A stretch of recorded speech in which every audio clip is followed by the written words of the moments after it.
Y aunque la mayoría de las fuerzas políticas y el presidente Boric valoraron el acuerdo alcanzado sobre la composición y mecanismo para elegir a integrantes del Consejo Constitucional, han surgido algunas críticas de quienes consideran imperfecto este documento. Y ahora el debate se centra en cómo se elegirá el comité de expertos. Para analizar este nuevo proceso, estamos a esta hora para conversar en contacto con el senador del Partido Comunista, Daniel Núñez. Senador, ¿cómo está usted? Muy buenos días. Buenos días, Nicolás. Un gusto saludarte acá desde Valparaíso. Un gusto para mí también. Senador, a ver, primero que todo, ¿cuál es la opinión que tiene usted sobre el acuerdo y cómo ya se van dando las primeras conversaciones para lo que va a ser la reforma constitucional y luego la implementación, si todo sale bien?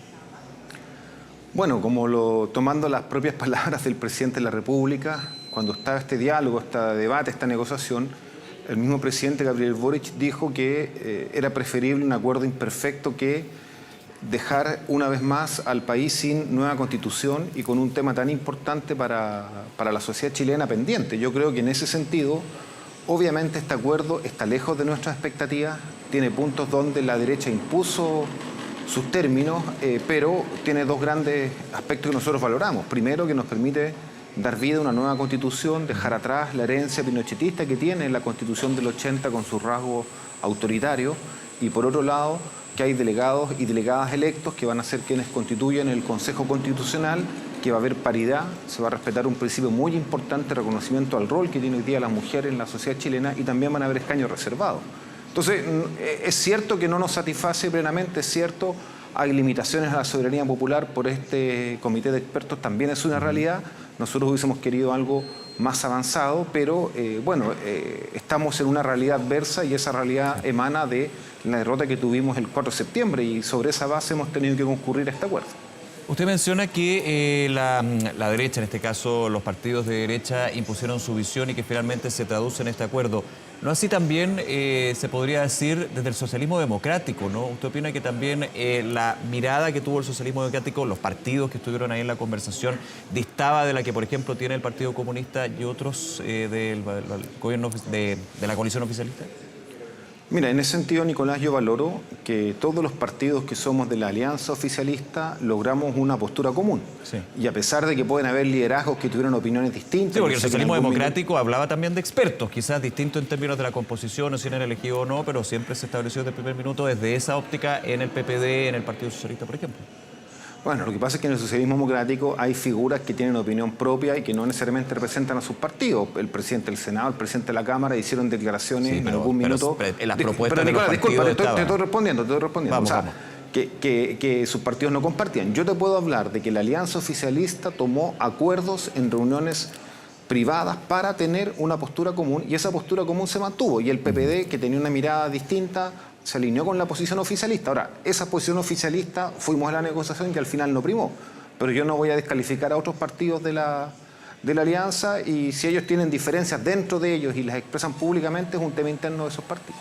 Perfecto. A ver, vamos para adelante porque aquí hay que presentar, bueno, se presenta lo que va a ser, está redactando de hecho la reforma constitucional, hay un trámite legislativo, es bueno recordar a quienes nos miran a esta hora porque se firma un acuerdo entre las fuerzas políticas, pero tiene que haber un trámite en el Congreso, en la Cámara de Diputadas, Diputados, también el Senado, y luego ir implementando. Uno entiende que primero están los 4/7, si se cumple y se alinean todas las fuerzas, digamos, en las bancadas de los partidos que firmaron este acuerdo.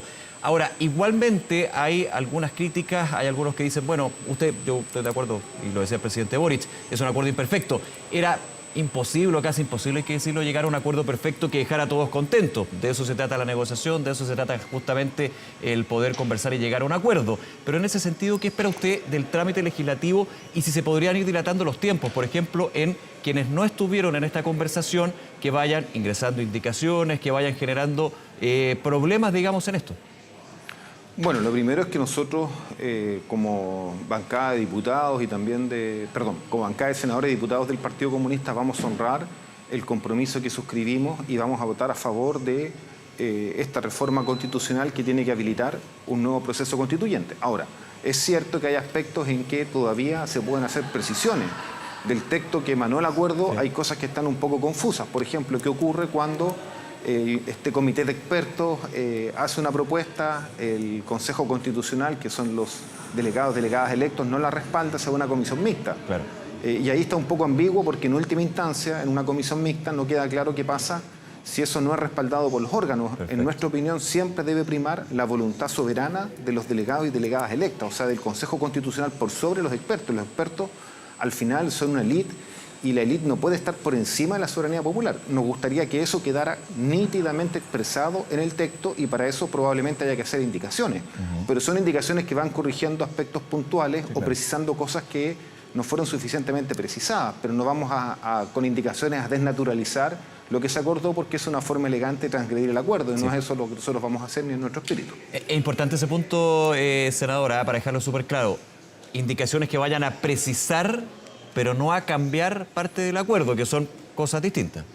Así es, porque uno tiene que ser transparente. Si uno firma un acuerdo con todas las imperfecciones, las dudas o las críticas que tiene, obviamente tiene que respetar la palabra, pero también es cierto que hay cosas en que este acuerdo ha sido impreciso y vamos a perfeccionarlo a través de el debate parlamentario. Eso es algo natural y es positivo que sea así. Y eso podría, estas precisiones, podrían ir alargando los tiempos, dilatando, se lo pregunto más bien por el cronograma electoral. El senador Elizalde fue, y lo reiteró varias veces, yo lo veía cuando se presentó el acuerdo, de que eventualmente el cronograma es este. Primero hay que ver cómo se da el trámite legislativo con todos estos temas que estamos conversando y también la postura del servicio electoral, que de hecho el presidente del Consejo Directivo dijo, bueno, en realidad no sería tan malo la elección del Consejo Constitucional pasarlo de abril a mayo, por ejemplo. Ahí los tiempos van cambiando y el problema es que también hay elecciones entre medio. Bueno, pero ¿usted cree que podría irse dilatando con estas precisiones, pero por sobre todo con algunas fuerzas políticas, insisto, que estuvieran fuera del acuerdo, que quieren cambiar parte del acuerdo? O sea, yo creo que aquí claramente nuestra voluntad es respetar lo que se firmó, pero hay que hacerlo de manera tal de dar certeza, seguridad y transparencia a todos los que participen en la elección y también a toda la ciudadanía. Sí. Por lo tanto, si el CERVEL dice que es absolutamente necesario aplazar en un mes, en 6 semanas, el calendario electoral para auditar el padrón, para hacer un proceso transparente, para que los tribunales electorales hagan los procesos que corresponden, incluso para tener tiempo de campaña, por supuesto que es algo razonable y nadie en su sano juicio podría oponerse a eso ni decir que por eso se incumple el acuerdo, porque lo peor sería hacer una elección apurado y que después surgieran visos de transparencia, porque ahí estaríamos restando legitimidad a todo este proceso que ya tiene bastantes cuestionamientos. Así que en ese sentido yo creo que el itinerario, como lo exponía Álvaro Elizalde, puede sufrir algún cambio en función de motivos fundados que exponga el CERVEL. No es aquí la voluntad antojadiza de un partido o de un dirigente, es algo que nos instale en CERVEL y que sea razonable para poder dar transparencia y tener una elección competitiva y en orden para todos los que van a participar. Senador, para ir avanzando, pero cerrar ese punto de lo que va a ser la discusión legislativa de esta reforma, ¿cuál es su opinión con respecto a el Partido Republicano, que no estuvo en la mesa finalmente, participó al principio y luego no quiso estar dentro de este acuerdo, que dice que va a votar en contra de la reforma constitucional, pero sin embargo dice que si se aprueba, lo más probable, porque estarían los 4/7, va a participar, por ejemplo, de este comité de expertos porque tendría una posibilidad de justamente llevar a alguien de sus filas o mirada ideológica, digamos? ¿Qué opina de eso? Que va a votar en contra de la reforma, pero sí va a estar participando del proceso cuando se aplique.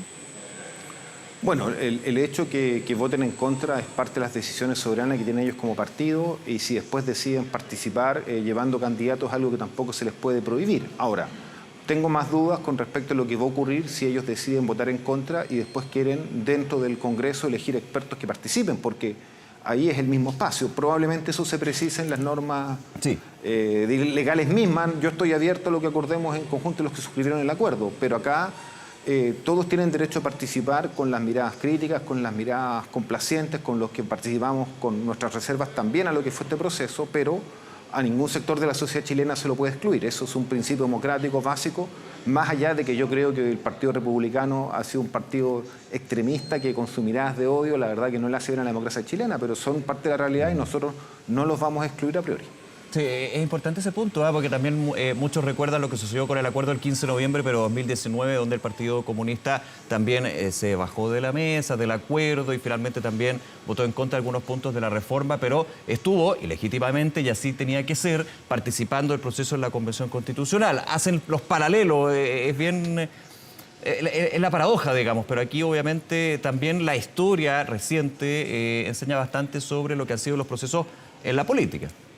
Por eso te decía, Nicolás, nosotros no avalamos la exclusión de ninguna fuerza política independiente que podamos discrepar profundamente de una ideología tan fanática como es la ideología del Partido Republicano, que discrimina a la diversidad sexual, que maltrata a las mujeres, o sea, pero bueno, es parte de la realidad, pero nosotros no los vamos a excluir a priori ni vamos a hacer ningún tipo de norma, digamos, que les impida participar en la vida democrática, porque en la democracia todos tienen derecho a participar y todas. Por supuesto, respetando las reglas del juego. Y lo que pasa con el Partido Republicano es que a veces con su desabrupto, como Gonzalo Lacarrera u otra gente, justamente no respeta las reglas democráticas, pero bueno, esperemos que entiendan mejor cómo funciona la democracia ahora que están en el Parlamento con una gran representación en la Cámara de Diputados. Senador Núñez, déjeme volver al tema de los expertos. ¿Qué entiende usted y cómo se debería definir, si es necesario definirlo, digamos, en el proceso que se va a llevar a cabo con esta reforma constitucional, lo que es un experto o una experta? Muchos dicen tiene que ser un abogado, otros dicen no solamente tiene que ser un abogado constitucionalista, lo tenemos claro. Desde otros sectores, por ejemplo, demócratas, la senadora Rincón dice tienen que estar los expresidentes de la República. Experto es un concepto bien amplio en todo caso, pero ¿cómo lo iría definiendo usted y cómo cree que debería irse permeando lo que va a ser este comité?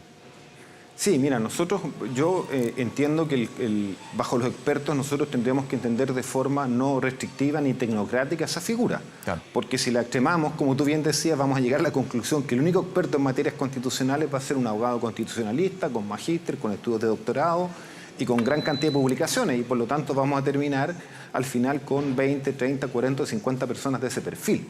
Lo que yo entiendo es que es gente que tiene una experiencia, una dilatada trayectoria en la vida pública del país, en cómo una constitución influye en la organización de la sociedad, en nuestra democracia, y pueden ser, bueno, profesionales, abogados, pueden ser exautoridades de gobierno, líderes sociales destacados, académicos.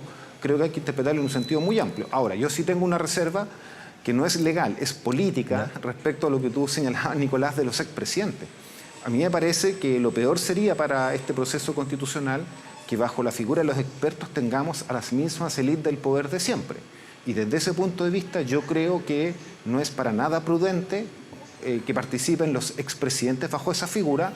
Incluso me aventuraría a decir, sin haberlo conversado con ella, que, por ejemplo, la expresidenta Michelle Bachelet no se prestaría para algo así, porque yo creo que lo peor que se le puede hacer a este proceso constituyente es instalar por esa vía casi de designación figuras que son controvertidas. Por ejemplo, si el expresidente Piñera, la derecha lo quisiera nombrar como experto, flaco favor le hace un nuevo proceso constitucional, le quita todo tipo de legitimidad. Entonces yo también creo que aquí las fuerzas políticas tienen que ser prudentes y yo llamaría a los expresidentes a que también tengan un poquito de criterio, nos ayuden y no hagan actitudes o nos pongan en situaciones provocadoras como sería, por ejemplo, el nombramiento de Sebastián Piñera como experto para redactar la nueva Constitución. Que no excluye, me imagino, que puedan participar de otra forma, ¿no? Entregando insumos, siendo invitados, por lo que sucedió, de hecho, durante la Convención Constitucional, el caso de la presidenta Bachelet y también el presidente Lago en su minuto.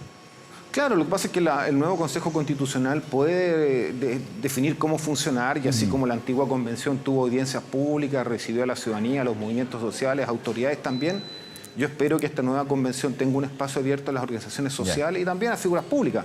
Pero eso no tiene nada que ver con poner a dedo a Piñera como una especie de experto, lo cual francamente sería una provocación a la ciudadanía inaceptable cuando aún todavía hay causas abiertas en materia de derechos humanos por su rol en las violaciones durante el estallido social. Entonces, me parecería que sería un pésimo presente.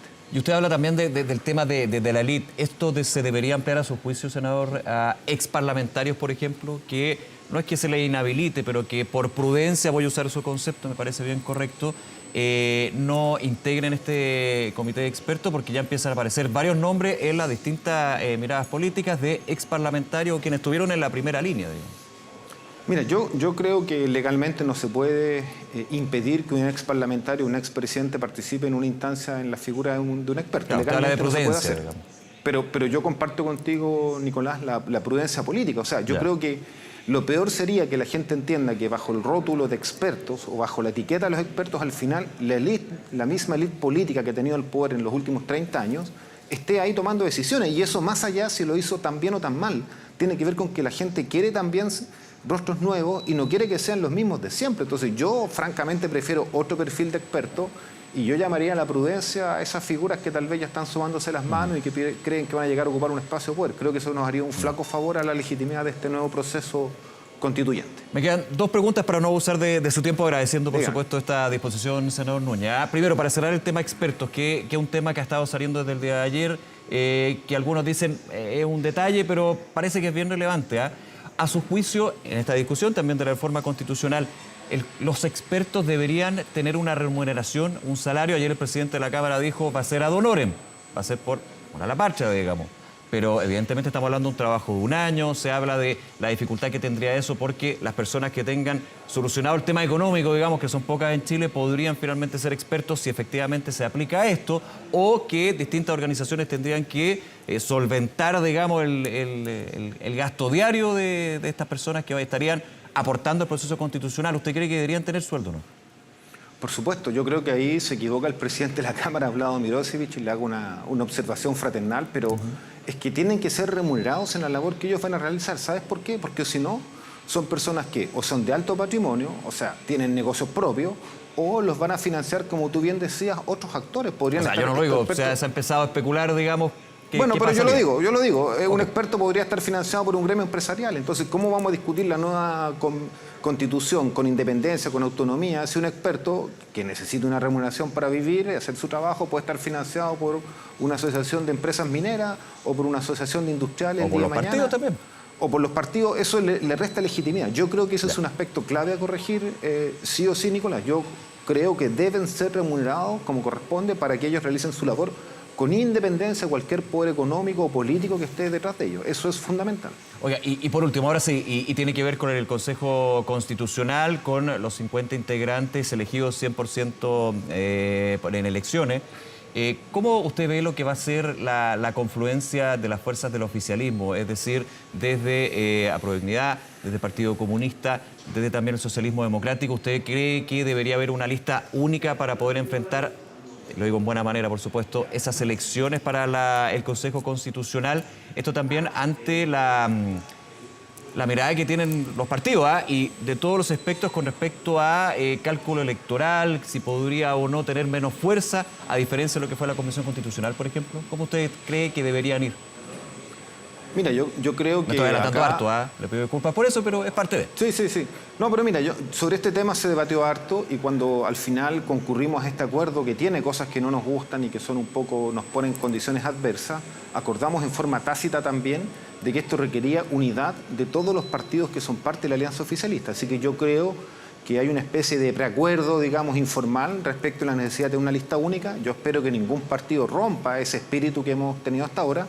Y si esa lista oficialista puede ampliarse a las fuerzas que integraron el apruebo, estoy pensando en movimientos sociales o incluso en la democracia cristiana, yo creo que sería muy útil, porque aquí la unidad de quienes queremos una constitución que supere el neoliberalismo, los que queremos una nueva constitución que deje atrás la herencia pinochetista, la unidad nuestra va a ser fundamental para obtener un buen resultado. Hasta con la democracia electoral. cristiana, le escuché, ¿es así? Por supuesto, hasta con la democracia cristiana, ellos fueron parte de la prueba, a diferencia del grupo que se escindió de Walken, Rincón y otros personajes que se fueron al rechazo. No el partido, ellos que se queden en el rechazo, digamos, con ellos nosotros no tenemos ninguna posibilidad de acuerdo, porque no hay principios que nos unan, a diferencia del Partido Demócrata Cristiano, que fue a la campaña de la prueba y le puso mucho empeño, independiente que hayamos sido todos derrotados, pero le puso empeño. Senador Daniel Núñez, como siempre, muchas gracias por acompañarnos y conversar con nosotros, que le vaya muy bien. Muchas gracias. Muy buenos días, que tenga un buen día.